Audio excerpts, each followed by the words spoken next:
Formal models. So today you're going to understand exactly what we think it is really a distributed system and the level of abstraction we're going to talk about.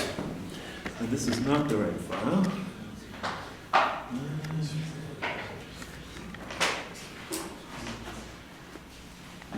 So I redid the slides to make them better from last year.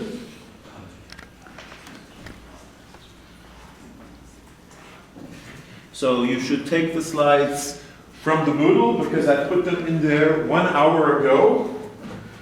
So, and they're actually, I think, much more pedagogical. I tried to make things much more logical. First, a few seconds of respect for the Ukrainians who are still fighting, poor guys.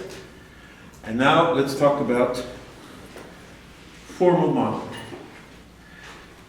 So first a few words on models. So the whole business of science and engineering is based on models because the real world is a complicated place. In fact, people think it's infinitely complicated because the more the science discovers, it never stops. The more we learn.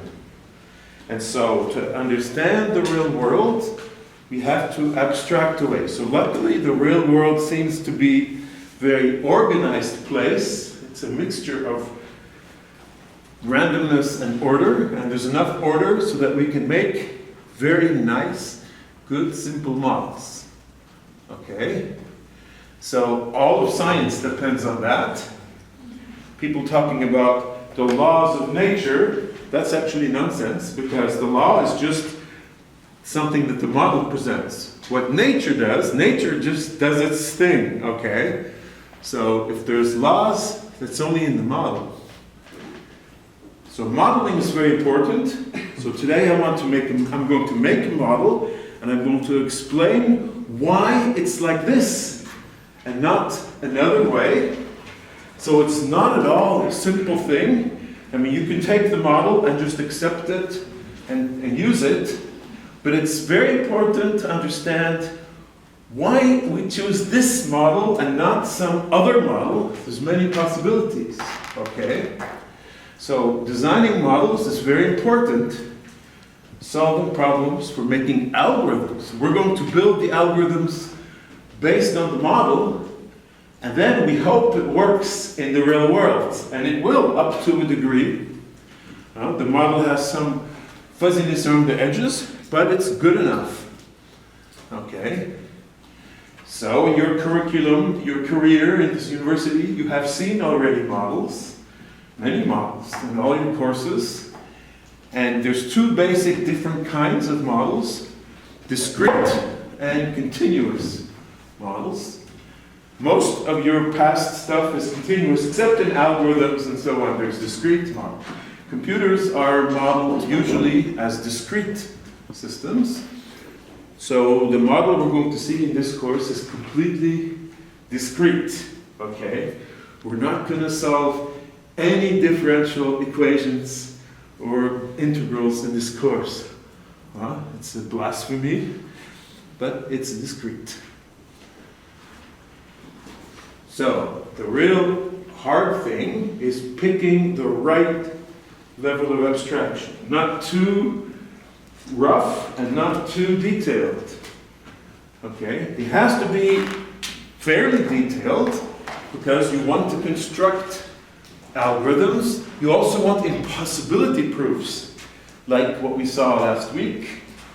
In an asynchronous system with at least one failure, you cannot solve consensus. That is something you can prove. If you have a real-world system that obeys the axioms of an asynchronous system, you cannot build consensus on it. Okay? And that's something you can prove. That's important. Proving impossibility, so you don't waste your time. Okay? But the model should not be too complicated, or else you're swimming in complexity and you can't do anything. Okay, so the model, so there's the 3 C's. It has to be complete, so all the important stuff has to be there. It has to be correct. So it has to mimic the real system, not make mistakes, not be weird and not following the real world, and it has to be simple enough, concise. And that's the model we're going to show today is like this, and it took many years for people to figure this model out. Okay? And I will try to give you the intuition. So I'm actually teaching two things today. The model, but also how to build models. Okay? Principles of how to build models. This model is actually derived from a book on distributed systems by Attia and Welch. And so, because this is a model that we think was quite good. Okay? So, what is a distributed system? So first, let's fix our intuition. It's a set of nodes, which are basically processes, which are essentially running programs that can send messages over a network. And they're working together. So somehow they're all the code that's running on all the nodes has been designed together to solve a common goal. The algorithms they're all working together. So the nodes P1 to P4 here, and there's a network. So the network can be any kind of point-to-point connections. So we're not going to define routing in this course. We're going to assume that all the communication that we need is available. So if P1 has to talk to P3, we will assume there's a connection between P1 and P3. Okay. Routing is another level of abstraction, which you can see in other courses, but we don't see it here. Okay? Okay. So how do we model such a system? It's not like one program running on a single computer. There's actually two parts to it. It's fundamentally divided into two parts. We have a single node, so the node state, so the node is running the program, okay? But we also have a network. So the new thing, compared to programs that you saw before, is this network. And you have to model that. And the network is not so easy to model it in a nice, simple way. So we're not going to model routing. We're not going to model any kind of existing protocol. We're going to model simple message sending and receiving. And there's many ways to implement that, okay? So the barrier between this course and the networking courses is at that level. So we're going to have a clean foundation. So we have here this course, and we will have all the networking courses. So there's going to be like a common kind of API of what we assume from the network, and the networking courses will implement that in many ways. And underneath, below everything, you have the laws of physics. And up here, you have applications. Okay? So basically, we're going to be sitting here in between the networking. So we're here. This is our level. This is the level of Olivier Bonaventure. This is the level of physics courses. And below all that, you have the real world, nature. Okay? And this is the application level. So I said there's two parts, okay? Single node and the network connecting the nodes. That's actually, there's some subtlety there. How do we model messages traveling in the network? That's very important. It should be good, but not too complicated, okay? So I'm going to start by modeling a single node, and then we will add the network to that. And then I model many nodes. So we make a kind of progression. Once we have that, we can start reasoning. Synchrony, asynchronous, synchronous. And I'll introduce a new concept called causality. Causality is very important in distributed systems, okay? Once we have the model. So single node is a very easy thing. You know it already. So I'll just refresh your memory formally. Single node will have the state, so it's internal memory. it will have also neighbors in the network. So one node will have a small and finite set of neighbors. And the computation, the running computer, is called a state transition system, which is like a finite state machine. So all programs running are like finite state machines. They go from one state to the next as it runs step by step, but it might not be finite, and there's really no inputs defined here. The input is coming from the network. So we have a set of states, we have a rule, how you go from one state to the next, that's like an agent, and you have starting states, and that's very easy, yeah? So here's a very simple example of a program. X gets 0 while x less than 2, do x gets x plus 1, super simple. And we have states here. So the states in this particular program is the values of x. So x is 0, x is 1, x is 2. And at the end you have another state where x is 1, but it's at a different place in the program. So maybe the program counter is also part of the state. Okay? So you have the states, which are the values of the variables. There are a transition function which models the actual computation, like the addition here. And you have the initial state or states. That's it. So this, and I'm not going to say more. And then all the stuff you saw before in your programming courses, object-oriented programming, inheritance, functional programming, everything, it fits there. Okay? So that's all I'm going to say. It's all state machines. But I want to get to the more interesting part now, is how you add the network. So really the subtlety is how do you model this network right here at the right level of abstraction. Okay, so there's many ways, but we don't want to model opening TCP, sending byte stream, encoding. We don't want to model any of that. That's all irrelevant for this course.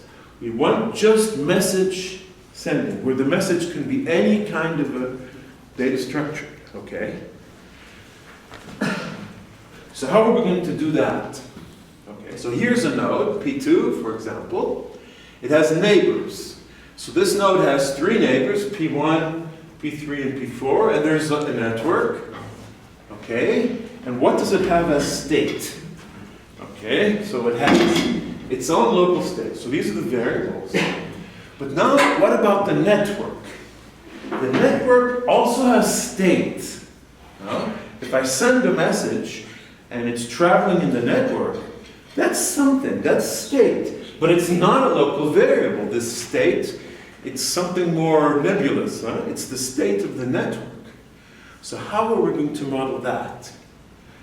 Well, there's different ways. We could have a separate thing in our model which would model just the network state, the messages that are traveling in the network, a set of messages traveling. That would be one way. But actually, a better way, I mean, it will be better for us, but maybe not for everybody. A better way here is to say that each node keeps a piece of the network state. And that piece is hidden to the program because it's part of the network, but it's actually stored on the node, because that's how the internet works. So typically the internet would be stateless. That means when I'm sending a message from one node to the other, all the state is stored at the endpoints and not in the middle. So it's nice if our model kind of respects that, okay? So we will add network state to the node. So how do we do that? Well, we'll have an in buff and an out buff. So the in buff is the incoming messages, and the out buff is the outgoing, the traveling messages that are sent. And each link here, this node has 3 neighbors, each link will have its own out buff and in buff. Okay? So the in buff and out buff, they follow the network structure.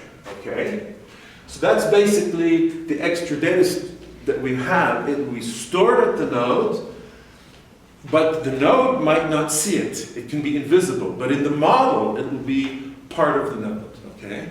Even though the program might not see it. Okay? And initially it's all empty. So when we start up the system, there's no messages in the network. Okay? You see the idea? Okay, let me just show some examples. I'm going to show you some examples. So I said some of that state can be seen by the program and some cannot. Okay, so let's assume the out buff is the messages that are traveling in the network. When I put a message in the out buff, that means it's traveling. That means I cannot read it anymore. The node cannot read it. Because even though in the model it's still stored at the node, in the real world it will be traveling. So when it's in the out buff, I cannot read it anymore. So the out buffs are kind of modeling the traveling messages in the network. Okay? And the in buff is modeling when the message actually arrives at its destination. When it arrives, it will not be immediately used by the program. It's the program's decision when to use it. That means it has to be stored somewhere while the program eventually will use it. Okay? That means the incoming messages, you can see that, see them and read them, but the out buff is write only. When I put a message in there, I don't see it anymore. It's gone. Okay? So here's an example. I'm going to show you some examples. So this is a node. It's like what we saw before. There's one variable, x, and there's 3 links to neighbors, 1, 2, and 3. Each one has out and in buff. So in this particular example, everything is empty except in buff 1. That means a message has arrived on the link number 1, one of the 3 links. And the transition function, f, is basically the computation of the node. So this one can see this.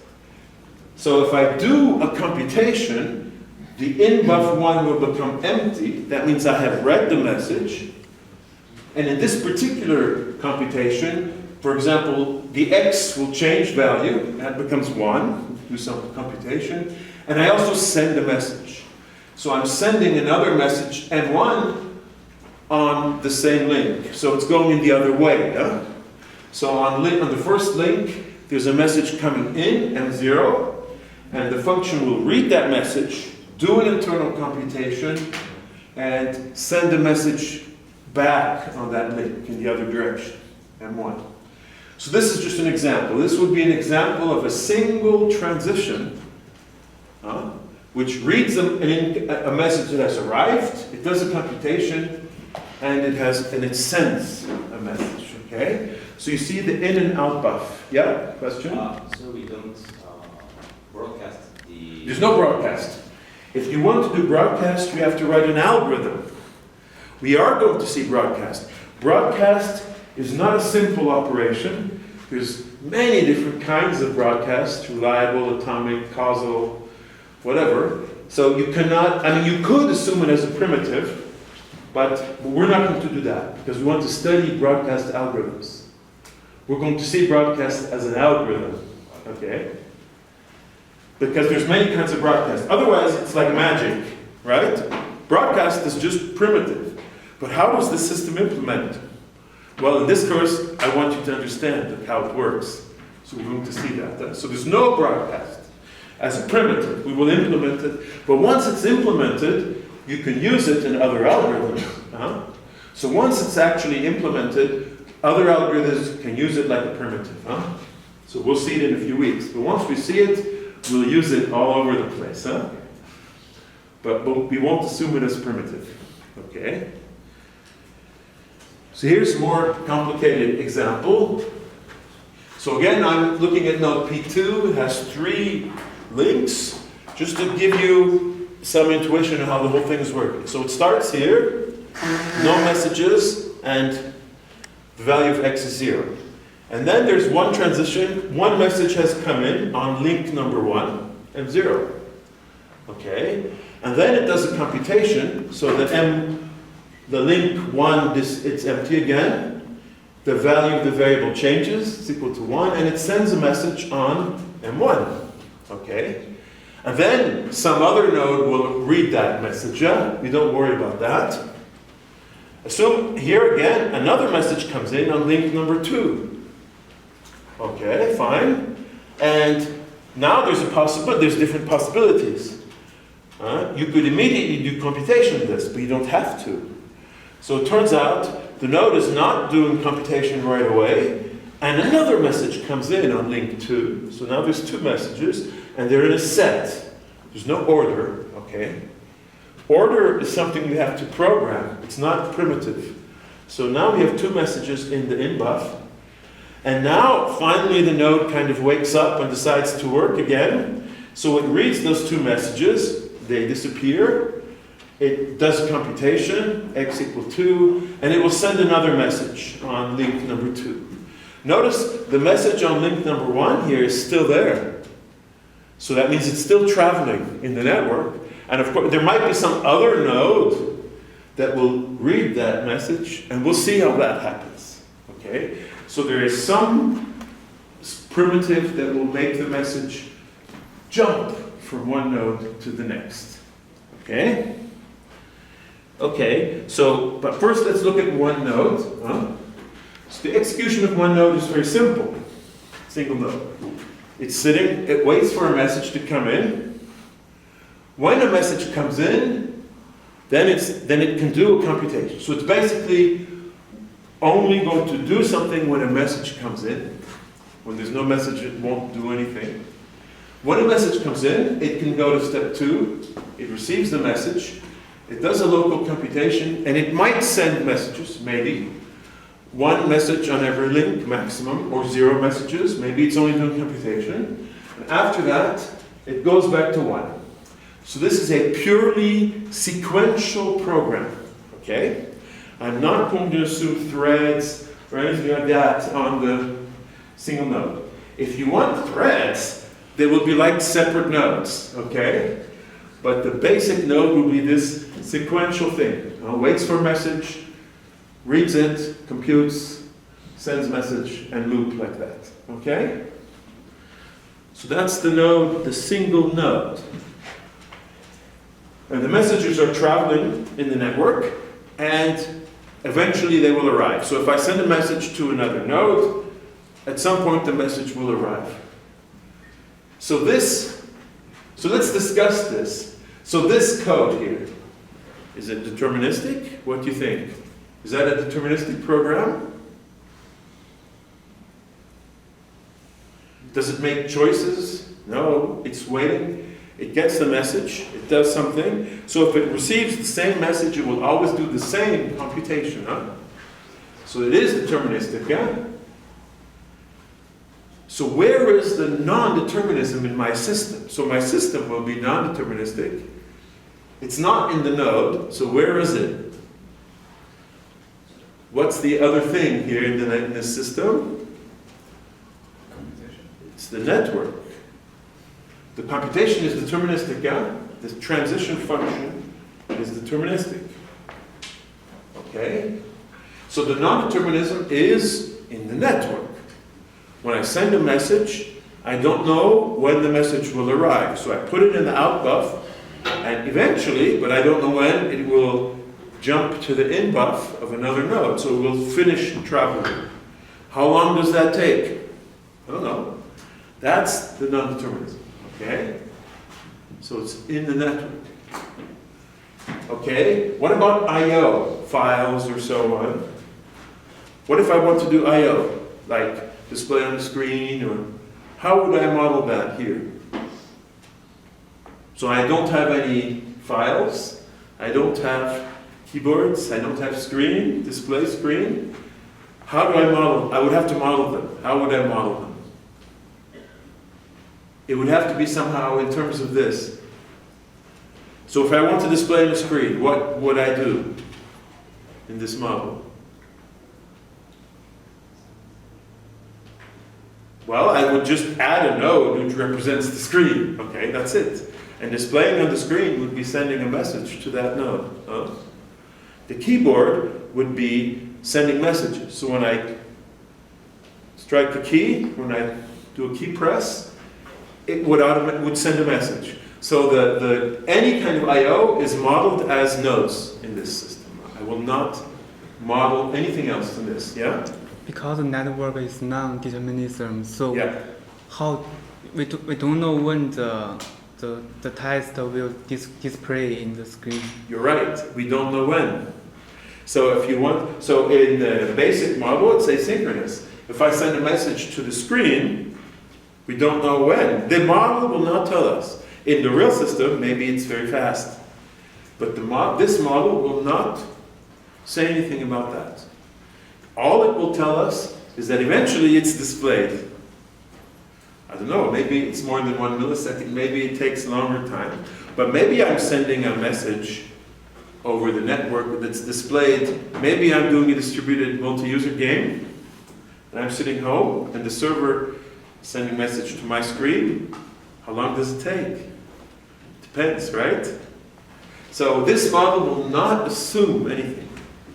So that's the model. The real world will add extra assumptions, but not in this model. If we want to have timing, we have to add it. Okay? All this model will say is that eventually the message will arrive. Okay? Okay, final question. Is this atomic? What does it mean, atomicity? You've seen that in previous course, huh? Question? Yeah, in the program we saw before. Yeah. You said we only answer on the link we received instead. Well, you can send on any link and receive on any link.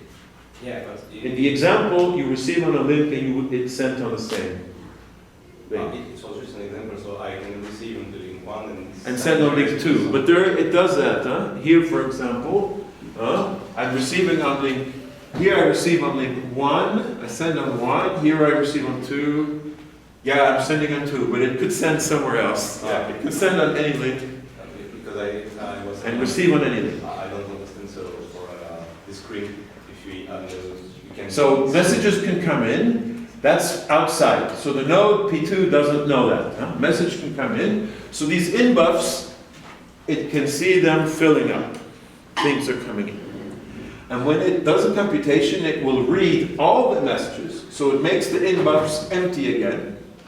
Empty. And it maybe will send messages by putting them in output, but it doesn't have to. So it will basically wait until there's messages in the in buffs. And when it does its computation, it will read all the messages, do something, and maybe send messages. Maybe. It doesn't have to. Okay? It can be doing pure computation also. Okay? So is it atomic? So what does atomicity mean? Atomicity is important in the model, huh? Because if I have one state, which is transforming into another state, is this indivisible? Do I see only the beginning and the end, or do I see also the stuff in the middle? That's important, because if I see the stuff in the middle, it's more complicated. If you remember the course, programming course, remember if you have a concurrent system with interleaving, if you see all the little operations, it's very complicated. So normally you don't want that. You want large atomic actions. Remember that? What does atomic mean? Remember this? You remember, right? Tell me you remember. Please tell me that you remember what it means. Some of you? You have taken my course, right? 1131 or 1104? No? Yes? It's encapsulated. It's encapsulated, yeah. So you don't see the intermediate states. You see only the beginning and the ending state. So of course, in the real world, things are going on, of course, huh? But it's encapsulated or protected, so you will only see the beginning and the end, and you won't see the intermediate state. So this is atomic in that sense. Huh? While it's doing a computation, it will not read a message, another message. It will only read the message again after the computation is done. So it is atomic. Huh? The intermediate states of this computation, you do not see them. Huh? So that's important. Huh? So each node operation is an atomic operation. Okay? Okay, so that is a single node. So we've seen this. There is a formal, I have kind of explained it in words. There is a formal definition, which is on this slide, which I suggest you read. If you have any doubt on how it works, this slide tells you precisely how it works. So the state of a node is a triple. I in the vector of in-buffs, the vector of out-buffs, and the local variables, S. Okay, when you do the transition, F, you have to model the fact that the out-buffs are invisible. Okay, so if F from state I1, 01, S1 gives this state, I2, 02, S2, and if from I3, 03, S3 it gives I4, 04, S4, then I can know certain things. There are constraints on this function F. It's not just any old random function. So for example, I2 and I4 must be all empty sets. So I read all the incoming messages. Okay, that's one thing. I told you that, but here you see it. And if I1 and S1 are the same as I3 and S3, then I have the same messages and the same values for the variables. Okay, what do I know then? Well, I know that S2 is equal to S4, so that means it's deterministic computation. I know that O2 will be a superset of O1, which means I'm not reading O1, but I might be adding messages to it. And O4 will be a superset of O3. I might be adding messages or sending messages. And these two will send the same messages. So O2 minus O1 is the same as O4 minus O3, which means I've sent the same messages. So the sending is also deterministic. Okay? So this is all finicky detail, but it's just writing down in formula what I said. Okay? So I'm not going to say more about that, but if you have any doubt on how the thing is actually working, it's here. The mathematics is here, completely precise. Okay, so let's now continue. So this is not mathematics course, so I'm not going to dwell on the math. So now you know how one node works, huh? Now, what about the whole system? Now we have to model the communication. And that's very interesting and a little bit subtle, but also very simple. So first of all, let's look at the whole system now. The whole distributed system, everything. Okay, so it has a state. So here's one with only 3 nodes. So this simple distributed system with 3 nodes. Each of these nodes has local variables, and it has outbuff and inbuff. So the 3 nodes are like connected in a network. And there's stuff in there. So outbuff 1 is M1, outbuff 3 is M7, whatever. There's some stuff in there. So this is a state. Okay? But each of these nodes also has a state. So distributed systems people are very clever, and we don't want to be confused. So when you talk about state, that's going to be the state of a single node. But if you want to talk about the state of the whole system, we call that configuration. Okay? So state will be the state of one node, and the word configuration means the state of everything, all the nodes and the network. See that? It's very intuitive. My way of remembering is state is a small word with 5 letters, configuration is a big word, so the big word is the state of the big thing. Okay? Right? So basically, configuration is the state of the whole distributed system. So that's the first thing. Because now we're going to look at the whole distributed system. Okay? And we can also say, of course, there's an initial. When we start it up, each of those P's will have an initial state. So it's an initial configuration. Okay? Okay, so how does this thing execute? How does this, so this thing is running, and these states are going to be changing, and there's going to be stuff going on locally, but also communication. Okay? So we have to model that very precisely. So we've seen that the local nodes, how they work, yeah? But what about the whole system? Well, actually, the whole system is evolving, so it's changing with two kinds of operations, which we call events. So we've seen already one. So this is what we call a computation event. And that happens at a node. And we will call it comp I. That means we have one step of a computation at node I. So it corresponds to one iteration of this loop. Okay? That's a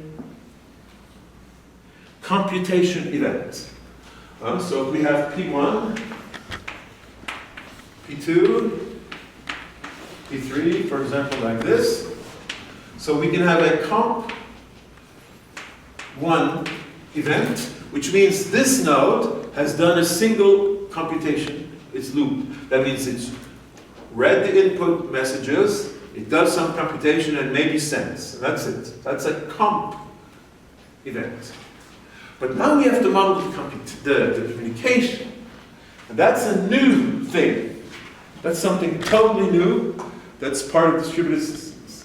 So there's a second kind of event, which is called a delivery event. And this means the message travels from Pi to Pj. So if we have a message going from P1 to P3, we will have a delivery event from 1 to 3, and there's a message M. So this M could be any kind of data structure. Right? So the delivery event always connects two nodes. So the computation event is happening at single nodes. Delivery event is connecting two nodes. Okay, that's the second kind of event. So how does it work? We can be very precise. So the computation event, we've seen it already, huh?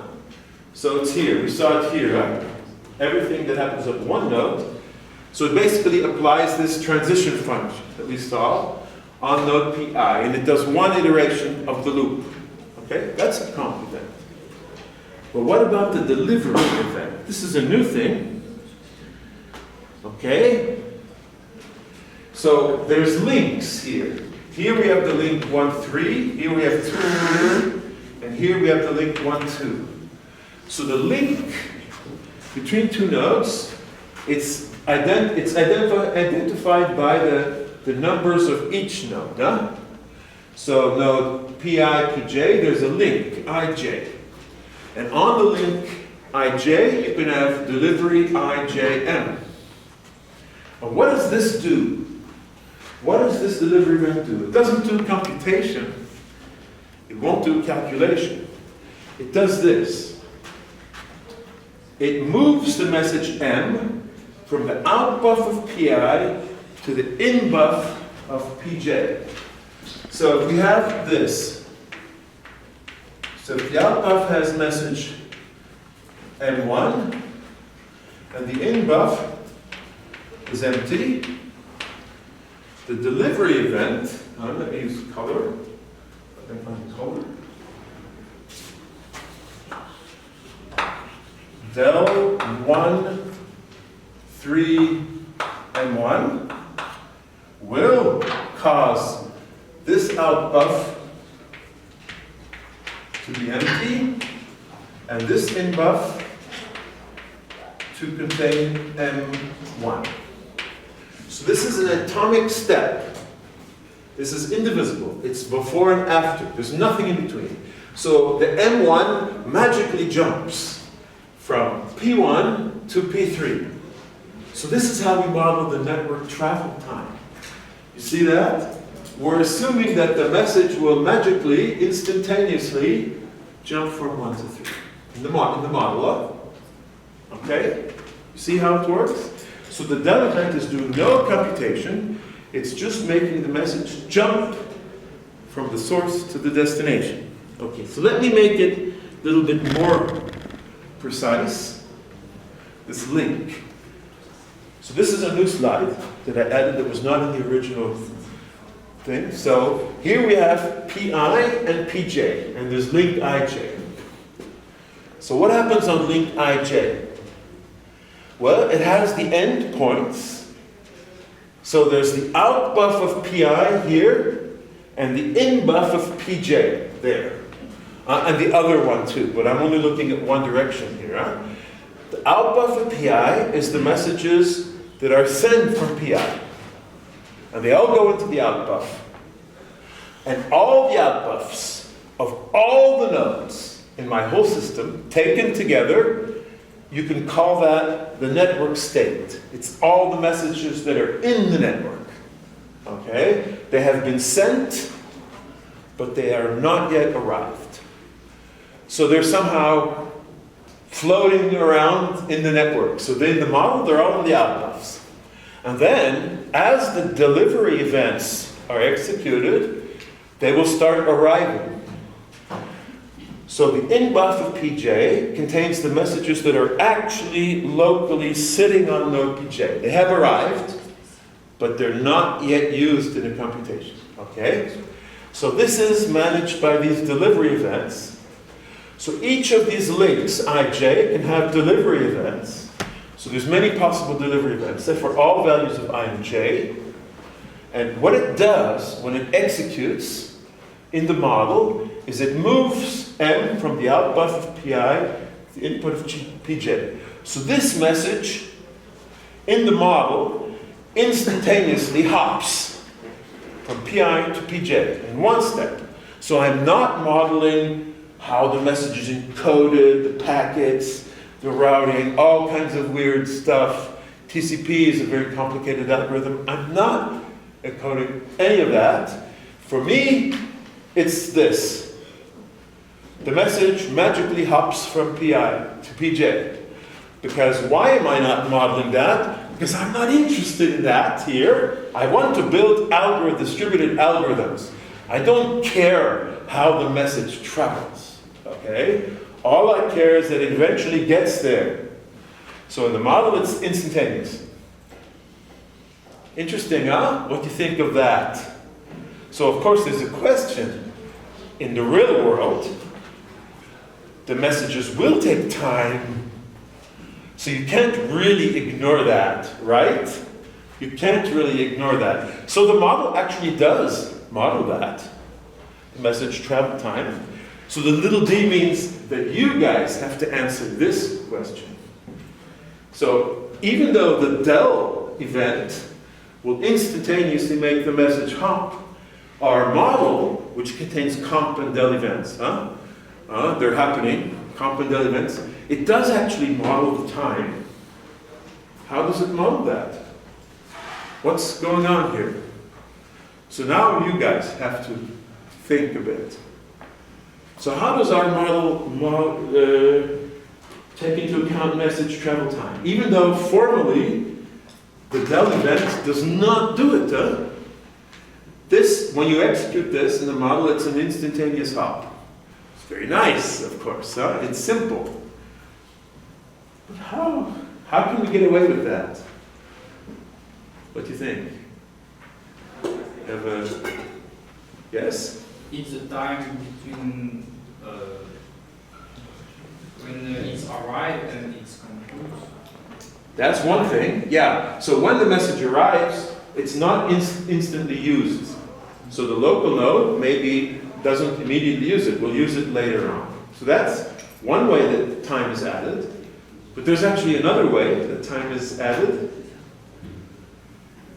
So you are correct, but that's only half the answer. There's another half. Yeah? Yeah, I learned something in concurrent system that we can add a new action or transition, like when we click the mouse, double click, and there should be a limited time, otherwise it's too single click. When we click it and we do transition, time transition, still go. And so how does that, okay, so what are you trying to say? How does that model the travel time then? the time is concurrent with your action, the two process. So you have the send and you have the receive. So the send will be a comp event that puts the message in the out buff, and once it's in the out buff, it's traveling. And then you have the del event, which is like the receive. The message arrives, okay, at the in buff. So I basically kind of said it. So how am I modeling time there? And transition the two different process to like two vertical bar and a new process. But yeah, that's, so you're talking about concurrent systems, but I'm talking about a single message traveling in the network. Very simple. I don't have to define concurrency or interleaving. It's very simple. The message is sent. So this delivery only models the arrival of the message. It goes to the in buff.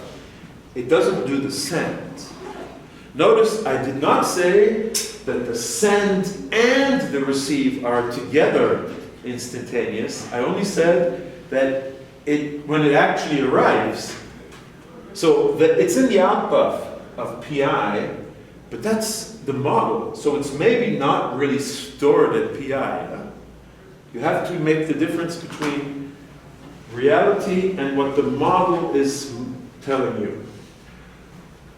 So the out buff of PI is not actually stored at PI. It means the message is in the network and is traveling. And the send is actually the comp that fills the in buff.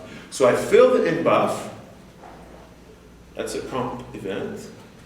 And then I do things, maybe other events, and later on I do a del event.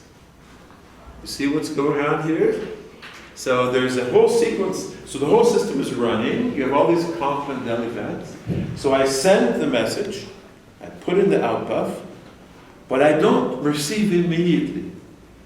So things are happening, and maybe later on, I do a del. So basically, the send, the message goes in the network, and it's in there somewhere. And later on, it instantaneously appears at the final node.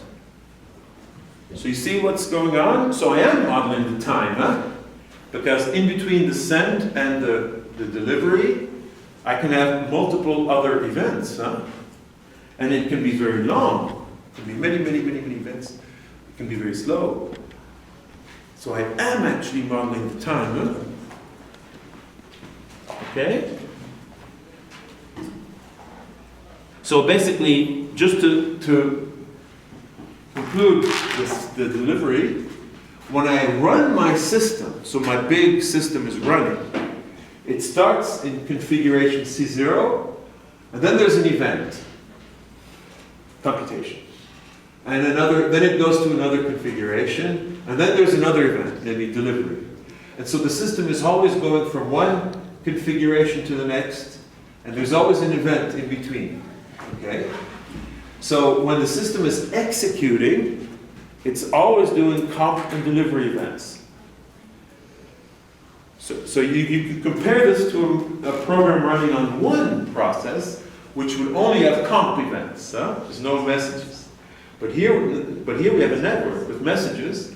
So we have the second kind of event, these delivery events, which models the network. Okay? So the comp event will move from one configuration to the other by doing a computation at PI. So that's the transition function. It does some computation. Okay, and then there's the other one, which also changes a configuration to another one, but it doesn't do any computation. It basically, the message arrives. A message arrives to PJ's in buff. Okay? But this one, the comp can do a send also. It can fill the out buffs. So this one is actually doing a send, and this one is the receive. And they're not at the same time. There can be different time. So each one of these, in the model, it's atomic. But they're not happening at the same time. This one might be E1, And this one might be E25. So there's a time in between the send and the receive. So the model, these instantaneous atomic operations, there's a whole sequence of them. So of course you are modeling time, because it's a sequence in time, okay? Okay, let me make a break. So let me show you first an example, some examples. So this is a very simple example. Hello? So let me continue now. So first, I have examples to get you familiar, get you some intuition on this. Here I have my distributed system with 3 nodes. So that's a very small system. Each node has only this network. P1 is connected to P2, P2 is connected to P3. That's all. So here, for example, we have a configuration. We have somebody has sent a message. P2 has sent a message to P3. Okay? P2 has sent a message to P3. So when we start here, the message is in the network. I mark it blue here. So out buff 1 is M7. And in buff 1 is empty on P3. And now I do a delivery event. The delivery event will change 2 nodes in the model atomically. So the out buff on P2 becomes empty in red here. And the message M7 has jumped to P3. So the del event has made the message go from P2 to P3. Okay? So the delivery, that's what it does. So out buff doesn't really mean that the message is stored at P2. That's just for the simplicity of the model. It's because the message has originated at P2. So this message M7 is in the network, and when I do my delivery event, it arrives. At this point, it's here, it's in the network, and here it's actually arrived. Okay? At P3. And now P3 will do a computation. I have a comp3 event here.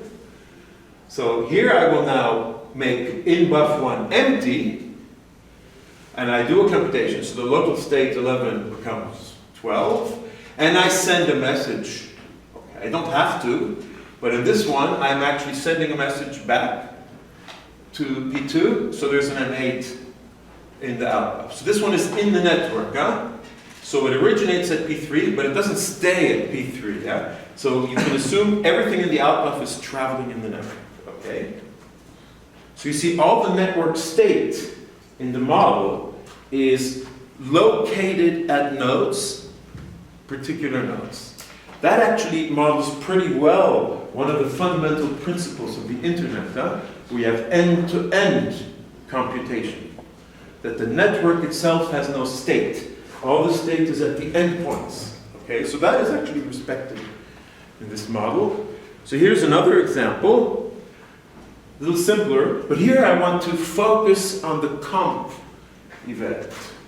So here I have an either simpler system, 2 nodes connected by 1 link, okay, and I have a comp2. So there's actually an incoming message here on P2, M7.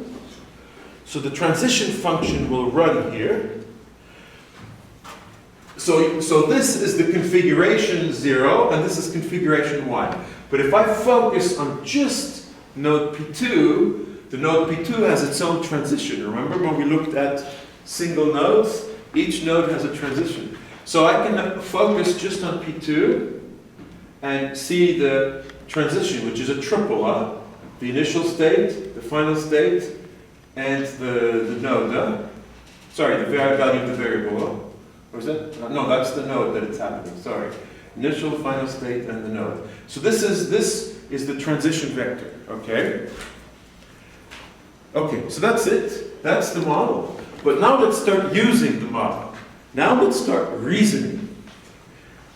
First thing I want to do is talk about synchrony. Remember, we talked about asynchronous system, synchronous system last week. Asynchronous system has no bounds, and it's kind of the the hardest one to program, but it's very simple. Synchronous system has bounds, much easier to program, but much harder to implement. But let's talk a little bit about that. Okay, but I want to introduce the concept of a schedule first. I don't want to talk about I don't want to talk about all the configurations all the time. I just want to talk about the events. So there's a whole bunch of events. Things are going on. Computations, messages are sent. Computations, messages, computations, messages. So the schedule only looks at the events. E1, E2, E3. So the del event or comp event. Okay? Del event or comp event. Okay? Each event is del or comp. The asynchrony, so the non-determinism, the delay, is determined by the del. So I do a comp, which means I'm sending a message, but when does the message arrive? Actually, it can arrive anytime. There's no one place that I have to put the del delivery. If I send a message, I send a message here on P1, when does it arrive on P3? It can be very fast or slow, it can take a long time. So actually I'm completely free to put that del event anywhere I want. Okay? So that's a source of non-determinism. And the longer I wait, the slower it's going to be, okay? Okay? So all the non-determinism comes from these del events, when I choose to put them. So this model, what we defined, it's actually an asynchronous system, you see? So remember last week I talked about asynchronous system, which has no bounds. But the model I just defined, before the break, it has no bounds. It's exactly an asynchronous system. So we have defined a model for asynchrony, asynchronous system. Okay? We have defined a model where the message can take arbitrary finite time. The comp event puts the message in the out buff, and the del event, which delivers the message, can happen any time. So I'm completely free to put it wherever I want later on. So this is exactly what an asynchronous system is. Messages take arbitrary time to be delivered. Okay? Also, the processes will execute at different speeds. But here, we don't actually measure the speed. It's logical. It means when I do a computation, I don't care how long it takes. You see that? When I do a comp event, it's a computation, but I don't care how many seconds or milliseconds it takes.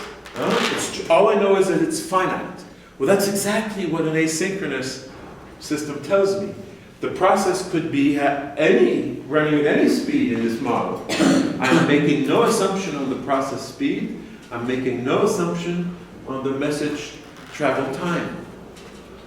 So what we've just defined is an asynchronous system. Okay? Okay? Okay, just a few little points. So the schedule is all we need. If we are given the initial configuration and we have the sequence of events, the schedule, we can see the whole execution. Okay? And of course, there's some conditions there. We can only do a del event with M if there really is a message M in the out buff of PI. So there must have been a comp before which put M in the out buff. So you can't just randomly make comp and del. They have to correspond to some computation. Okay? Okay, so that's one thing. Now, there's another interesting thing. And this goes back to concurrency.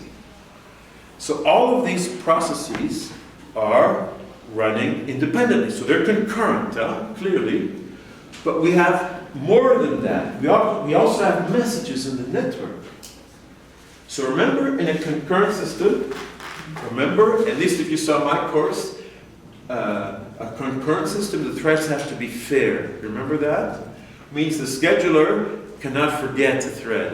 You remember that. Otherwise, if the thread is forgotten, it will starve and the system, it will be buggy. So the scheduler must be fair. And all real schedulers, like the ones implemented in there, in Mac OS or even in Windows, the schedulers are fair. Okay? So schedulers are fair in a concurrent system. But what happens in a distributed system? A distributed system is more general than a concurrent system, because in addition to all these concurrent processes, we have also this network now, with messages traveling.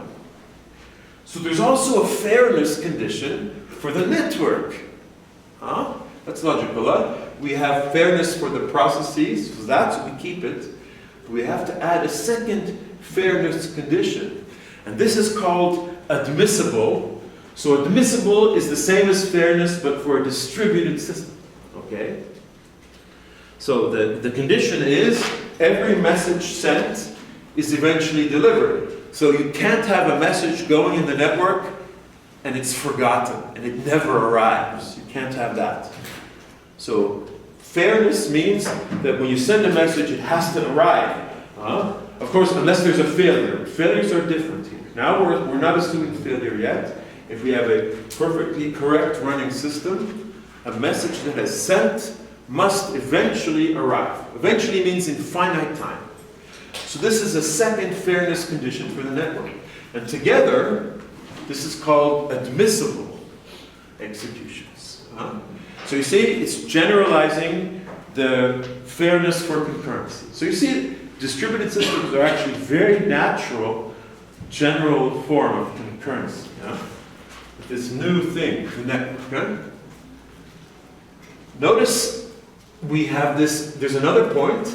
Each process has an infinite number. So all executions are infinitely long. Why? Why are they not fixed at some finite number? Well, because messages can take arbitrarily long times. We cannot invent a magic number and say it stops here. It can go on unbounded. There's no bound. So the algorithm is executing in a space which is potentially infinite. Of course, it will not take infinite time, but it can take any unbounded finite time. That means the model has to support any unbounded time, even if the algorithms are finite, okay, because they're not bounded. So how does the model treat it? Well, we have dummy transitions. So once the algorithm is done in the model, the system is basically just turning around and doing nothing. So it's making dummy transitions, which are basically not changing the state. So this is so that the model, all the executions are always infinite, okay? That's important because of the unboundedness. Okay, so that's a thing. So you see, we have now asynchronous system. What about synchronous system? That's the other one, which I mentioned last week. That's the other extreme. We can define now synchronous systems. We have to modify the model a little bit. If we change a little bit our model, we can make it synchronous. And then we have two. We have the asynchronous and the synchronous. So in the synchronous model, all computation time is bounded and all message travel time is bounded. That means logically, there is a time after which all the nodes are computed and all the messages have arrived. That means the nodes are in some sense executing in lockstep. That means they're all executing kind of at the synchronous at the same time. They're all doing things like soldiers all stepping at once. So the execution is partitioned into rounds. So a round is a sequence of events and it stops at some point. And then there's the next round. So round 1, round 2, round 3, and so on. And in each round, every process sends a message. All the messages are delivered.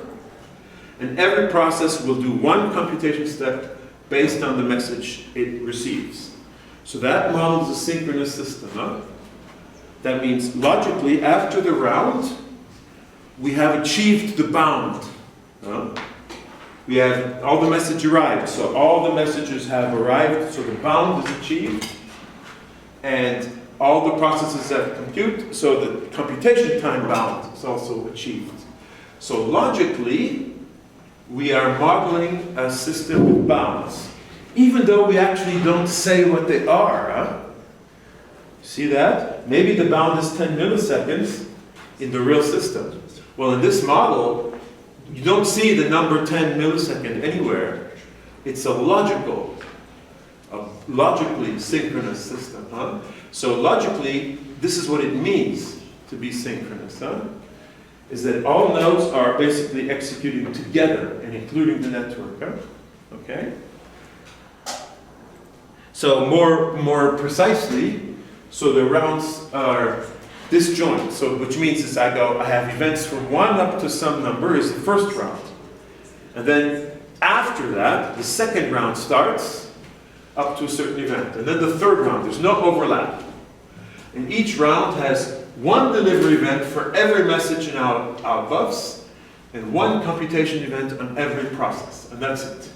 Okay? And here, there's no problem with admissibility, because clearly, all the messages are always going to arrive. They even arrive in the round, and all processes are going to compute. So here, it's very simple. Every execution is admissible. Okay, it's fair. And they're still infinite, okay? But they're organized in rounds, okay? So this is what a synchronous system means, okay? Okay, so that's the thing. So now we have defined what does it mean, synchronous, asynchronous, in our model. But now we go to the next step. Now we will start talking about the real part of distributed system, which is causality. Now we know enough. Our model is nice and clear and well enough defined that we can define causality. So causality is a big thing. So this is not a philosophy course. Okay? So Aristotle has defined different forms of causality. Maybe you have seen that in a philosophy course. Has 4 kinds. I'm only looking at one of these, the one that physicists like, which is called efficient cause. Okay? This is not a course on philosophy. We're actually building these systems. But still, causality is a very interesting concept. Okay, so let me show you an example. Some examples. So here's an example, execution. I have 2 nodes, 1 and 2. So I start in configuration C0. I do a computation step on node 1, which gives me C1. And then I do a computation step on node 2. And I end up in C2. Reasonable. What happens if I switch them? What happens if I first do 2 and then 1? And actually, if I do that, I can do that and I will end up in the same configuration. So what does that mean? What does this mean in real life kind of thing? I have 2 processes. Each one does 1 computation step. But it doesn't really matter which one does it first, because they're not talking to each other. You see that? These 2 comp events can be switched, and nothing changes. So they're independent. They're not connected. There's no causal connection. So one does not depend on the other. You see that, It's very obvious, I have 2 nodes, and each one of them is doing some computation. Fine, and they're not talking to each other. Okay? So clearly there's no causal connection between the 2. And this is how I model it. It means like in the model, there's always one that's going to be first. But here it doesn't really matter which one. I can switch them, but I will still end in the same configuration. Pretty neat, isn't it? So these are called concurrent events. Basically, the events don't depend on each other. That happens a lot, The real world is very concurrent like that, So if I go and eat a piece of pizza, and if somebody else goes to another restaurant and eats a sushi, there's no order, there's no connection between those two things. Okay, they're concurrent. They're independent. So that's one thing. But let's go a little bit further. Here's a second example with delivery events. So again, I have two delivery events. So del 1 to m will basically cause the message to arrive at node 2. It hops from 1 to 2. And del 2, 3 will cause the message to arrive at node 3. So I have 3 nodes, 1, 2, 3. A message arrives at node 2. So it comes out of the network and arrives at node 2. And here it comes out of the network and arrives at node 3. And there are 2 different messages, m and m prime. But their arrival could be switched, right? Maybe the one from going to node 3 arrives first, and the one hopping out of the network and coming into node 2 will arrive after that. In fact, there's no causal connection. One of them does not depend on the other. These 2 different del events, we can switch them. So again, they are independent. We say they are concurrent. So that we can actually make a theorem out of this. It's a very simple theorem to prove. There's no big deal here, actually. The order of 2 different comp or del events is irrelevant. It does not change the result of the computation. That's very intuitive, actually, yeah? If I send 2 messages, and both of them are in the network, one of them arrives, the other one arrives. Doesn't matter in which order they arrive, Especially, they're arriving in a set. There's no order here, So they're independent, There's no connection, there's no dependency. So both of these cases, we say the events are concurrent. Okay? Concurrent means there's no connection. One doesn't depend on the other. So that's very simple. But sometimes there is a connection, though. So let me give you a third example. Sometimes you can't switch them because one event really depends on the other. Here's an example. So I have del 1 to m and then a comp 2. So this del 1 to m will cause a message to arrive on node 2, the inbuff of node 2. So a message arrives on node 2, and then I will do a computation on node 2, which clearly will read that message. Okay? So del 1 to m will write the message into node 2, and then comp 2 will do a computation using that message. So clearly, there's a connection between these 2. I cannot switch them. This comp 2 depends on del 1 to m. You can see that, I cannot switch these events. So what do we say? We say there's a causal connection. They are causally related. So del 1, 2 is in some sense a cause of comp 2. So this is very intuitive, of course. So for example, I receive a check in the mail, and then I go cash that check in the bank. So I'm very happy to get this money. But I cannot cash the check if I have not received it. You see, it's very intuitive, See that, So these events are causally related. So you can see, in general, if you have lots and lots of events, some of them are independent, and some of them are not. Okay? There is some causality, but not all events are causally related. There's both cases are possible. These are independent, but this is causal connection. So in general, if you take any 2 events, so I have some big distributed system, it's doing lots of complicated stuff.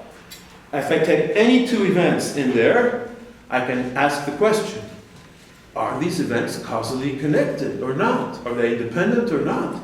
It's not an easy question to answer. because those events might depend on other events, which might depend on other ones, and so on. So does it turn out that they're dependent or not? Well, it's actually a computation. We can define a relationship between events called causal order. And this is the heart of distributed systems. This is the thing. This is really the most important concept in some sense. You have to understand it. But it's also very intuitive. So this is a relation between pairs of events. And here's the definition. Okay? So let's say I have events A and B, which could be comp or delivery. If A occurs before B on the same process, then we are going to assume they're dependent, because the same process, I mean, each time you do something, it depends on, so these are computations, huh? When I do a computation on a process, it depends on the values of the variables, which depends on the previous computation. So two computations on the same process are related. So I write it like this, with the less than symbol and the H. The H means happens before. So A happens before B. So two comp events that are next to each other on a single node, one is going to happen before B. Okay? So this is time. So this would be a comp event. This is another one. This one is before that one. So it directly occurs before. So when I say occurs before, it means immediately before. There's nothing in between. So this one is using the values of the variables, which are computed by that one. So clearly, there's a dependency here. Okay? So these two are connected. But there's two other ways, depending now, this is only computation, but there's two other ways of connecting depending on message delivery. So if A produces M, so it does a comp and it sends M, and B delivers M on another node, but clearly you can only do B deliver M if A has produced M. So these two are also connected. So a comp event that produces M and a delivery event that delivers that same M, clearly the comp event has to happen before, directly before. Okay? And there's also the other thing. If I receive an event, if A delivers M, okay, so basically this event A is that I receive M, and the event B is that I use M to do a computation. Well, clearly there's a connection. In fact, it was the example I showed on the previous slide. So here again, this is a case when the two events are connected. And then there's the final rule, which is transitivity. If A happens before B and B happens before C, that means B is dependent on A, but C is dependent on B. But that also means that C depends on A. So C is baking a cake, and B is I have sugar that I need for baking the cake. B is I have the sugar, and A is I buy the sugar. So I can only bake the cake if I have bought the sugar, clearly, So causality is a transitive relation. So we have this third rule. This rule is what makes things complicated or interesting, if you want. This causality is a very interesting relationship, and it's fundamental for distributed systems, and you define it like this. So we have the local computation, we have the causality based on messages, and we have the transitivity. Okay? So if you take this and you compute it for all the events, all the causal connections, you will find that some events are connected and some are not. Okay? Two events are concurrent if it's not the case that A happens before B and not that B happens before A. So they are not depending on each other. And we write it like this with a parallel symbol. A and B are concurrent. Okay? So this is interesting. So some events are concurrent and some are not. Okay, let me show you now some examples of this. And we're going to introduce a graphical notation for this, which is called a time-space diagram. This is used a lot in distributed systems. It's very intuitive. So for many of the algorithms I show in this course, we're going to have these diagrams. But let me first introduce it to you. So here I have two nodes, Pi and Pj. And so I have these lines going from left to right. And this is time. But this is actual clock time. Okay? And we're not thinking about relativity. Yeah? We're assuming that they're all synchronized, that you can measure the actual physical time for each event. Okay? So, for example, I can do a comp event here, comp I, which moves m to the out buff of ij, and later, more to the right, I can do a delivery which moves m from the out buff to the in buff of j. Okay? So basically, I have a comp event which is doing a send, and a del event which is doing a receive. Okay? So this comp event and this del event are clearly causally related. In fact, it's almost the same as my example. My example was the opposite case, but this case they're related. You can only deliver it if the message has been sent. So this is the graphical notation. And if I have only a comp event that does no message sends, I will make a little arrow that goes to the same node here. So this is just a comp event on the node itself. Okay? So I can actually give some intuition here. So this comp event is like a send, this one is like a receive, and this is just a local computation. Okay? And the time goes from left to right. So that's the notation, but let me show you some examples now. So here's an example execution. So this kind of diagram, where we have from left to right these processes, and these dotted line, vertical dotted lines is instance of time. Huh? So we're assuming that we can measure the time exactly on every node. So it's like a God's eye view of the system. Huh? It might not be the case that we can actually do that, but conceptually we can look at the system from outside like this. Huh? So here, for example, P1 has an event. Here, P2, a little bit later on, has another of two computation events. So these two are concurrent. It's like my first example. You see that? These two are concurrent. It doesn't matter if one of them happens before the other. There's no connection. Whereas these two, here this is a comp, and this is another comp, and they're on the same process. So these two are causally related. These two are also causally related.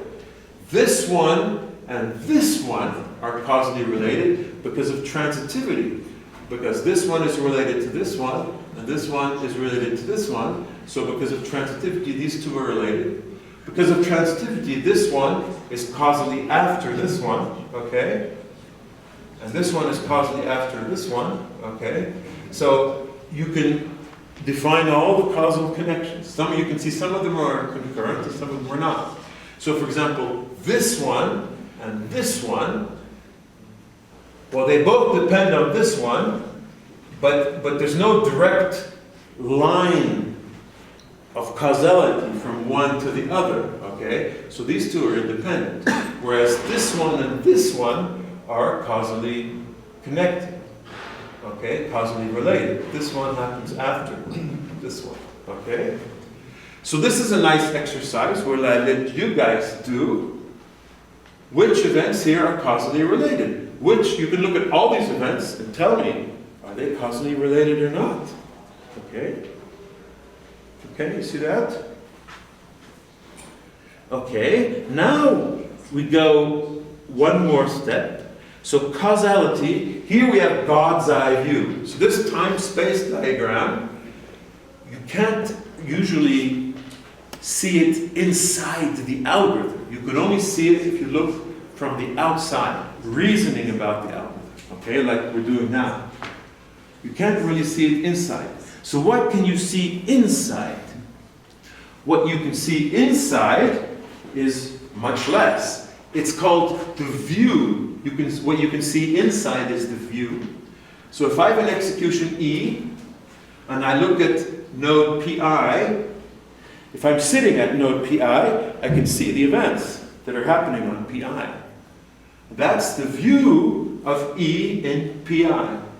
The subsequence of the execution E restricted to events and state of PI.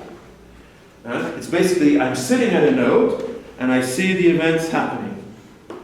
That I can do that, but I cannot sit at all nodes simultaneously. Yeah? I'm not ubiquitous. I'm only one human, so I can sit at one node. You might say there's some godlike entity that can sit at all nodes at the same time, but no physical entity can do that. Okay? So what can we say? Two executions, E and F, are similar with respect to PI if the views are the same. That means I'm sitting at PI and I see the events happening for E, or I see the events happening for F, and they're the same. So I cannot tell the difference between E and F if I'm sitting at PI. Maybe E and F are totally different, but sitting at PI I cannot tell the difference. Okay? So I'll show you some examples of that. So this is with respect to one node. Now, we can say two executions are similar if they're similar with respect to every node. That means if there's a human sitting at every node, all of those humans will see the same sequence of events for E and F. So what does that really mean? They're all seeing, are E and F now actually the same? Well, no, they don't have to be the same, but somehow there is something going on here, huh? Okay? And this something, there's a very important theorem you can prove called the computation theorem. And this thing shows that causality is actually the thing that makes distributed systems what they are. So let's say we have an execution, okay? E with E1, E2, E3. V is the schedule. E1, E2, E3, and you have all these configurations.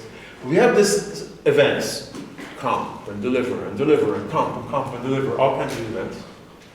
Now, let's make a permutation of V. So we have F1, F2, F3. So these are the same events as in V, but flipped around, somehow. But we say we can't just do any old permutation. We say the permutation preserves the causal order. So what does that mean? It means that you can't, if I have an event happening before another one, the permutation will not flip them around. It will not travel backwards in time, okay? It will not break causality. Causality is a strong thing, huh? So this permutation respects that. So if I have an event Fi happens before Fj, it means that I is less than j. That means Fi is earlier than Fj. That means, so Fi and Fj are actually just two of these events, huh? Could be any two here that I've moved around here. But I will never flip them. If one happens before the other, I will not break causality, which is very reasonable, huh? Nobody has invented a machine for traveling backwards in time, so this permutation respects that, huh? Okay? Well, if you do that, now I can actually make another execution and use this P as a schedule. I can change, so I flipped around, but only the concurrent events. So in some sense, I only flip around the events where it doesn't matter, where the order doesn't matter. And then you can prove, which is actually very easy, I basically just said it, that this E will be similar to that execution. That means if I flip around the events, but I respect causality, that means I cannot see the difference. Okay? I can't see the difference. So let me show you maybe an example. So if two executions, F and E, so there's the same events. in there, and I respect the causal order, like in the theorem, then they are similar, okay? That permutation, the events might be flipped around, but I never break causality. So I'm only flipping around the concurrent ones, and the ones where it doesn't matter, and clearly the execution is going to be the same, okay? What that means is that these executions form equivalence classes. So this is a concept where I have all the executions that are similar. It's actually doing the same thing. They're actually doing the same computation. They're running the same algorithm, these executions. So we call them computations. Okay? So this is fundamental for a distributed system. Huh? If I flip around the events, respecting causality, so I'm only flipping around the ones that are concurrent, but they're actually still running the same algorithm, but even though the order is a little bit different. So they're in some sense equivalent. They're doing the same algorithm. So mathematically, it's an equivalence class. So I can define what it means. So the similarity, so it's reflective. So A is similar to A. If A is similar to B, then B is similar to A. And it's transitive. A is similar to B, and B is similar to C, then A is similar to C. So this is the rules, the axioms for equivalence class. And so if you flip around the events respecting causality, then you will be doing the same work. Okay, after all this, I have to show you some examples now. So here I have 3 executions. Okay, I'll show you 3 time-space diagrams. And to make it easy, I have the pink circles are all causally related. And the yellow circles are also causally related. You can see they're not the same, these 3 executions. They're not the same. The order is different. For example, this one is this event is at the beginning, here it's at the third one, here it's the first one. So they're not the same. But they're actually equivalent.